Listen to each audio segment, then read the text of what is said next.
Yapo, reka ngushimire ko ikaze wowe udahwema gukurikiranira hafi ibiganiro bya Floriye TV show.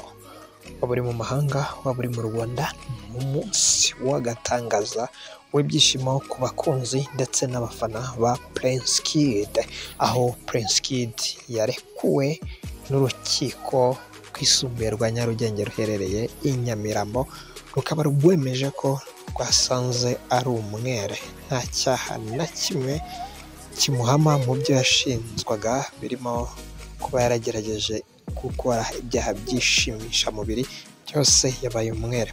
Ibi bibaye nyuma y'aho umucamanza we ubwe ahisemo kwiyumvira abakobwa bavugaga ko bakorewe ibyo byaha byose.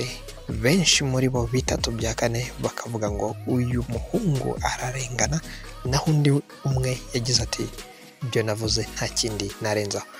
Ngayo nguko uko urubanza rwa Prince Kid rusojwe. Imana ishimwe. Prince Kid, welcome back.